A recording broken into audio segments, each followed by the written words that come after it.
Hello and welcome. Hope you're all enjoying the conference so far. Before we get started, I'm just going to go over some housekeeping. This session is being recorded and will be available soon. So just follow at Tenbound on all the socials and you'll be notified when the recordings are ready. Excuse me. Feel free to utilize the chat throughout the session today. And with that said, let's get started. This session is Rate My Pitch, Aligning Growth to Help SDRs Succeed. So please welcome our platinum sponsor, LeadIQ's very own Ryan O'Hara and John Mazza, and noted sales consultant, Tom Stearns. Thank you very much. What an intro. Thanks. And thank you. I think your throat was getting a little soggy from choking up because you're so emotional about this. I am. I'm so excited. So if people in chat want to talk, I'm going to have slides on for this because we're going to be going through some real cold emails that you guys submitted to us who are attending. Before we get into the rules and how this little panel works and stuff, if you want to ask questions, use chat or use Q&A. We might be a little delayed. Mazza will try and respond and correspond out loud and yell at me and say, Ryan, shut up, someone has a question. So be patient, we'll try and get there. I won't be able to see the chat because I'm going to be full screen as we go through this stuff. Before we get started, I just want to tell people, if you are wondering what the hell LeadIQ is, we help companies with eliminating busy work and making it easy for you to focus on high value activities like writing good cold emails, which is why we're doing this session. Because what does good look like? That's an existential question that we go through. My panel and esteemed people that I have here today, I made slides for you guys, so I kind of want to show the cool slides. I'm like really proud of these slides. I don't usually do slides, but when I do slides, I go all out. You know what I mean? I crank it. So there we go. Let's get these. Oh no, I can't even see the window for it. You guys can see my screen, right? Yep. Yeah, cool. We can. All right. So here's what we're going to do. We're going to go through what makes a good cold email, and then we'll go through our panel and stuff. And you guys can pepper in some commentary if you want. I should have put you guys first. So this is how we're judging emails. I'm going to actually go through a real email that someone sent me from Sigster, now acquired by Terminus, but this is a cool email that I really liked. That was written by an account executive, Matthew Moe. So here's the backstory a little bit. I posted online on LinkedIn my dog Ruby when she was a puppy. She's now a full-grown corgi. She's beautiful, wonderful dog, but she was a puppy, and I put a thing online about Ruby and getting her, and I told some story about sales or something. You know how we all do this little game. We're all in on it, right? And this rep saw that and said, I'm going to actually go through it and use it as a way of writing a cold email. Mazza, you want to be our reader for this one? Sure, I can do that. I literally can't get a see little it. bit closer. It's so tiny on my screen. Yeah. Full screen. There's a full screen mode, but I got it. Hi, Ryan. I was doing some digging into your role as VP of Growth and Marketing for LeadIQ and saw that you've had a chat or two in the past with Sigster, and 2, you recently got a corgi named Ruby. I was going to make a mock-up email signature for you, but thought it'd be more fun to create one for Ruby. And there's a amazing picture. Beautiful. To jog your memory on Sigster, we turned your one-on-one employee emails into a targeted advertising opportunity, all through the email signature space. I have some ideas around how we can impact your growth and marketing initiatives. Are you available on Monday or Tuesday for a brief chat to understand more of your business and see what's new since your last saw us? Cheers, Matt. So I know I should have done the panelist intros and I blew it, but pretty good email, right, guys? I love it. I'm a big fan. What do you think, Tom? Yeah, I agree. You know, you gotta stand out, and this stands out. Subject line, is the first thing I always look at, is like, am I going to get to the preview? I guess that's the purpose of the subject line. And that subject line is going to be like, whoa, oh, definitely. And then that first line leads in, and then, all about me. That's what you got to do in cold email. So yeah, I love it. Matt had a little definitely. bit of an unfair advantage though, because he did show his product off in the email, and their product relates to emailing, but it's still pretty good. What were you going to say, Mazza, before I jump into breaking down this email really quick? I mean, just adding the image in general is something that really stands out, and the picture of your beautiful Ruby just right there in front of you. I mean, you're obviously going to be reading the entire email, the subject line. Like, it's definitely a great overall email. 100% would respond to this. Let's dive in. So the first thing we're going to judge emails on today is subject line.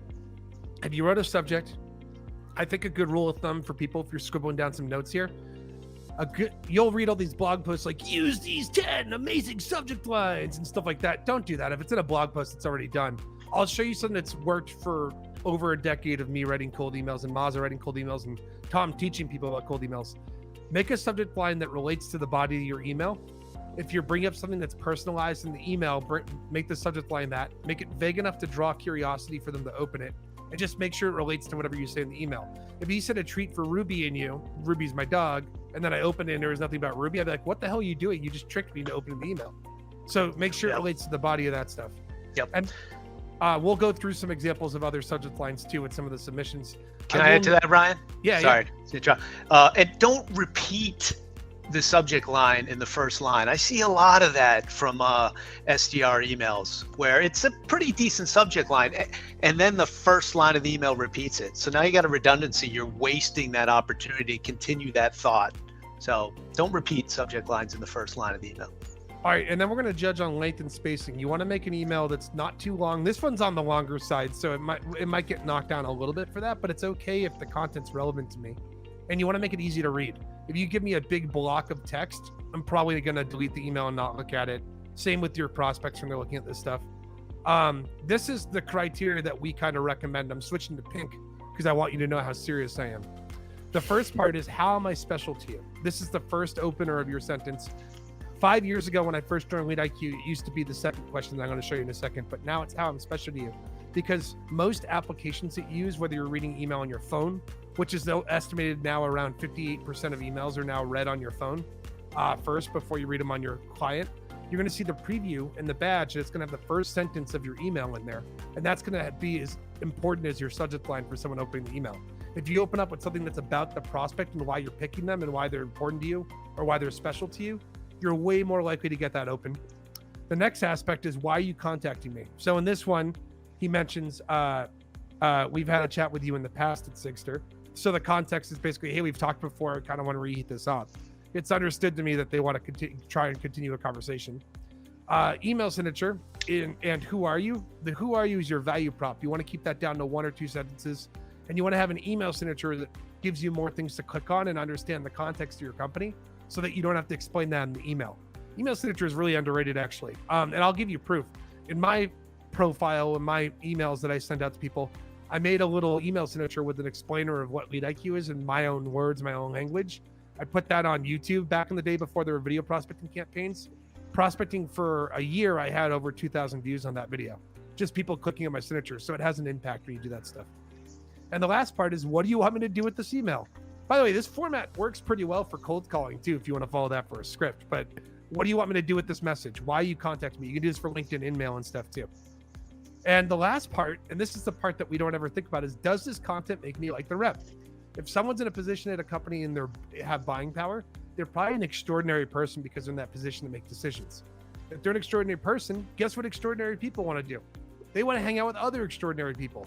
If you're a boring rep who seems dull and like someone I wouldn't want to go hang out on a Friday night with or something, why would I want to respond to you? I want to get into a positive interaction with these people. And we're going to go into one last thing. How am I special to you? There's kind of 3 layers of personalization. Personalization 1.0, which is about the company and their role. Personalization 2.0, which is focused on the person. Personalization 3.0 is something that you have in common with the prospect. When you're coming with what's special, it's best to start with 3, which is what you have in common with the prospect. 2, something about them, and 1, the company last, if you can't find anything else. The reason is because you need to stop acting off the assumption the person you're contacting likes where they work.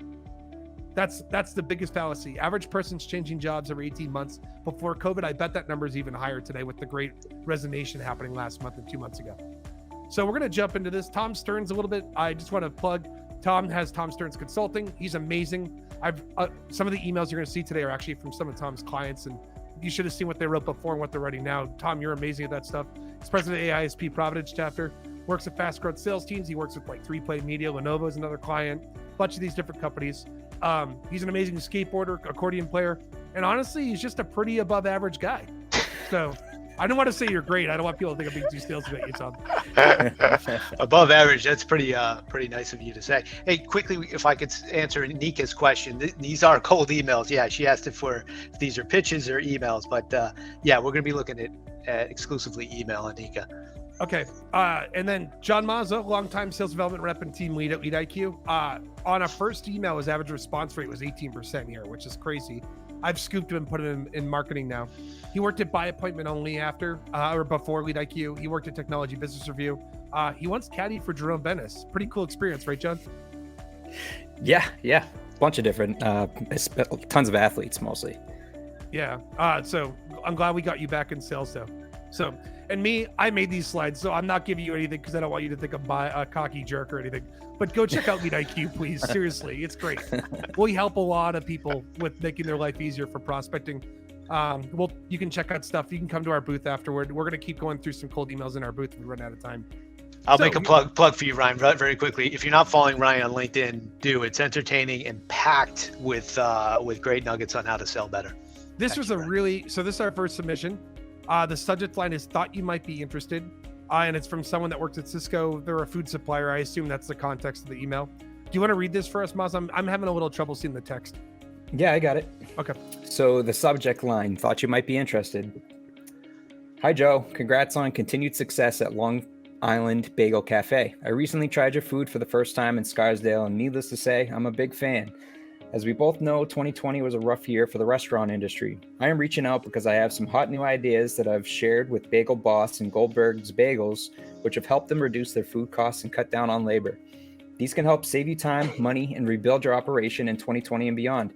If this interests you, when would be a good time to get acquainted? If not, no problem, and keep up the great work. Talk soon. Ooh. And you have Nick in this. Ooh. Who wants to give a grade? Oh, can I make some you have notes? You have to do grade first. Grade first, then grade first. I think this is. I would give this an A. I think this is a good email. B plus, A minus. I'd give it a B plus. I'll go into it after. Mazza, what do you give for grade? Yeah, I'm going to give it a even B. Okay. All right. Go ahead, Tom. Break it down. All right. So I think that this is excellent. However, I think the subject line could be stronger. Thought you might be interested is pretty generic. I think it's a bit slightly overused. And also a good rule of thumb is like, hey, can I make it shorter and still make the same impact? So that first line, congrats on the continued success at Long Island Bagel Cafe, little inauthentic, little kind of off the shelf. A lot of people are personalizing this way. But the second line is exceptional. I recently tried your food for the first time at Scarsdale, and these say I'm a big fan. That should be the first line in my opinion. Yes. Yeah, I was thinking the same thing. I wish I was in a studio recording you and you sang into the mic and I had one of the earphones in, and I'd be nodding while you're singing. I'd be like, holy crap, you're like Whitney Houston. That's exactly what I was. And then you forgot to hit the record button, right? Yeah, yeah, definitely. The Tenbound people are like, crap, we didn't record the session. They're panicking. That's exactly the tip I was going to give and why I marked it down. The first is, it's, you know what it sounds like? Congrats on the continued success at Long Island Bagel Cafe. I feel like it's what I'd call fake personalization. You know what I mean? Like, done a lot, a little bit. Be fake. more specific. Yeah, be more specific. What else do you have? Mazza, you have anything to add? Yeah, I mean, you're the Simon Cowell of the group. I mean, reason I gave it a B, it has all the. It could be an A if you just rearrange a few things, get rid of a few things, and then the subject line definitely took away a lot of points too. I recently tried your food, exact same thing. That should have been the first sentence, and you probably should have said what you had at the Scarsdale location in the subject line was amazing, or something like that. Yeah, that's a good call. Use that as the subject line, and then you can go into the rest of the email. But if you just rearrange a few things, take away a few things, start with that second sentence instead, then this email would be like an A. Yeah, one last thing I would add to that is that, if you scan your emails with the goal of removing 25% of the copy, maybe 30%, and making the same impact, as an editor, I think everybody can do that. So like that first sentence in the second paragraph is similar, right? I think the second sentence in the second sentence in the second paragraph is really impactful. And lastly, if not, no problem, and keep up the great work. Yeah, that's fine. But I mean, I wonder if you want to give them an out, maybe. Yeah. Debatable. I'll give you a tip. I don't care if you have Crystal Nose installed and it tells you not to do this. End the email with an open-ended question. What are your thoughts on talking? What are your thoughts of me coming down and having a bagel with you? I know COVID might make that not allowed now, but like you ask a question that's open-ended, because if I ask you a yes or no question, let's do this, Mazza, ready? When would be a good time to get acquainted is an okay open-ended question, but you're giving an opt-out. If I ask Mazza for his thoughts on meeting, Mazza is going to respond with objection if the answer is no, and I can work on that objection. Yeah. I could call them after, and a lot of time their email will be in the signature. Yeah, and if you believe the Gong data, it's they call that an interest-based call to action, right? How do you see if get some interest into that call to action versus going hard on the meeting, or an open-ended question that maybe is going to lead to a no. So be careful with Tom, guys. He's been paid by Gong. No, I'm just kidding. I've not been paid by Gong, but I'd like to be. Send some over. I mention them all the time. So one last thing, and then let's move on. I just want to also mention here that I love the competitor's story. We help these other bagel shops with reducing food costs and cutting down labor. You don't need this second sentence afterwards. I think you already did that. It's kind of that would also trim it up to B and A probably. We're being snobby here a little bit, but yeah, that's kind of how I feel about it. Yeah, we're looking for things to pay. This is a great email. Yeah, not bad. You're pretty good, Nick. Pretty impressed. Let's go to the next one. All right. Whoo. Mazza, you're gonna read this. I don't think you need to read it all. The subject line is revisiting conversations. As you get to the meat of it, feel free to skip. Yeah, okay. All right, revisiting conversations, subject line. Hey, we haven't spoken yet, but I've been seeing correspondence with my previous colleagues. I've spoken to your LATAM team and a few times, and a few of your previous colleagues as well. From what I know about your program, I believe blank can assist you in areas below: incident and case management, waiver 21 threat assessment, security risk management, integration strategy. 4 areas of your program fed into one single pane of glass. I don't require a long discussion with you to set up a demonstration. We can walk through the above in 90 to 120 minutes with your team, depending on your interest. And if you wish not to pursue this, there is no commitment. Let me know your thoughts. Okay. We know some background on this, which is unfortunate. Some people saying it's a thesis too freaking long. Okay. I'm going to give some background. We know that this got the guy a meeting, by the way, that wrote this email, right, Tom? Yes, this did get a meeting. All right, we're going to talk about why this got the meeting, and I'm going to be honest with you. In my opinion, this is an example of luck. It's throwing a bunch of shit at the wall and hoping something sticks. It's the person was going to look for this eventually anyway. They were one Google search away from going to the website, filling out a form. The thing that we're trying to do here with RateMyPitch and how we're teaching you to write cold emails today is that you don't want to leave your prospecting to luck. So a couple things. Bullets actually are risky to send an email now, because if you put bullets in emails, the character that gets detected in a bullet can sometimes be caught in spam filters and stuff, and will get your email sent into the junk box for a lot of people, especially if you get 1 or 2 people to report it in spam.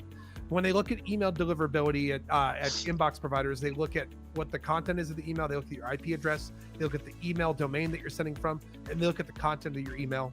And bullets are actually one of the things that can get caught in spam traps.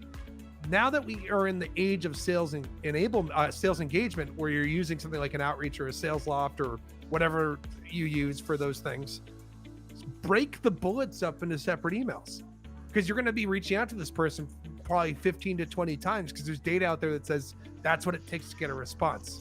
The other thing that I wanted to add, and I'm sorry I'm not doing the grades yet, I blew this. Let's just give it a grade to everyone first, and then we can go into the next step. I'd probably give it an F, but what do you give it, Tom? I give it a C, and I'll explain why in a minute. Mazza? I'd give it an F. It wouldn't get an open. Okay. For me. Yeah. So the other thing I want to talk about is the language that this person used in the email isn't very human sounding. It sounds like we haven't spoken, but I've sent you correspondence. What are you, Ben Franklin's wife?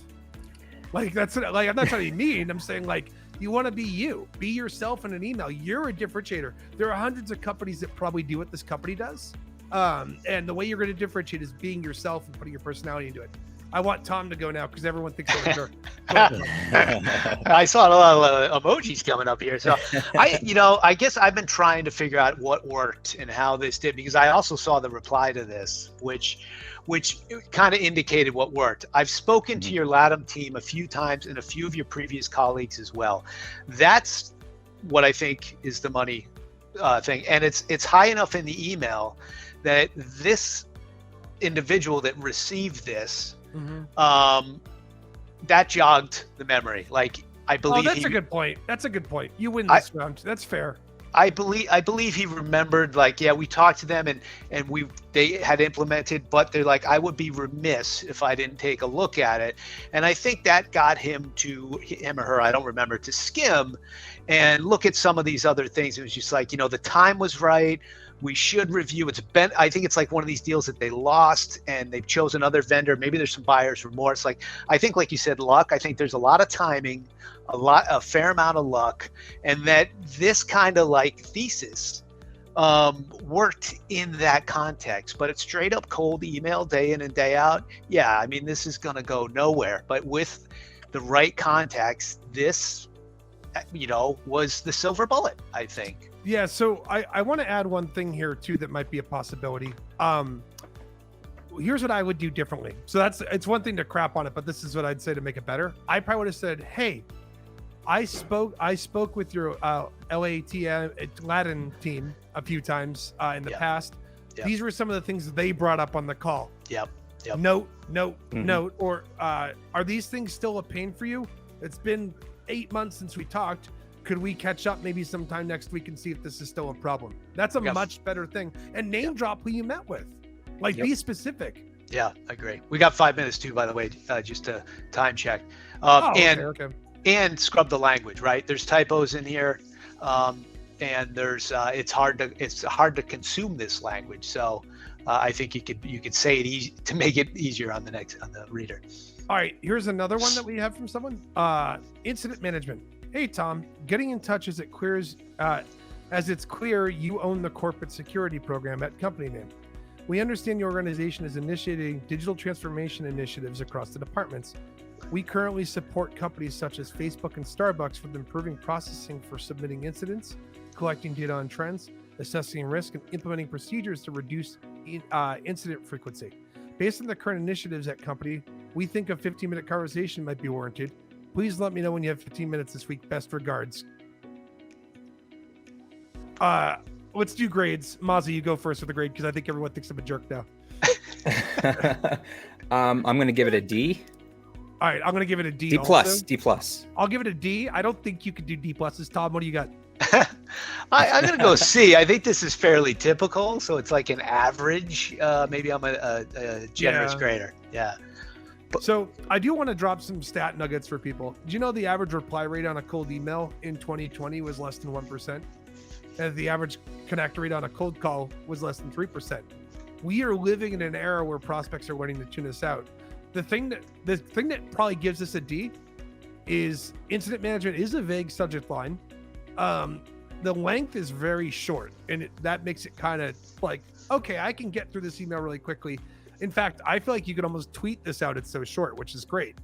The problem is you could send this to 300 people right now, and there's nothing that says that this is special to me as the client that I'm picking. If you get this deal, you're going to probably get, I don't know, hundreds of thousands of dollars in business. Like, take a little effort. Look at the person's LinkedIn profile. See what you have in common with them.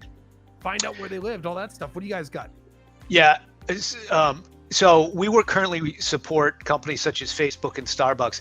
Those are big brand names, but that can backfire, right? If this company isn't like Facebook, isn't like Starbucks, and they're like a smaller company, be like, man, they're way too big for us. Like that can really, they sound great, but you gotta drop names that are in their ecosystem, in their, where they would work. Also, if you put this on a phone and it's one big paragraph, you got to break that paragraph. So think about the spacing and just the simple spacing needs of what you're going to read. And I don't think it's, by the way, that short, Ryan. I mean, I think 50 words, if you do email, think 50 words, that's what will fit on an iPhone screen without scrolling.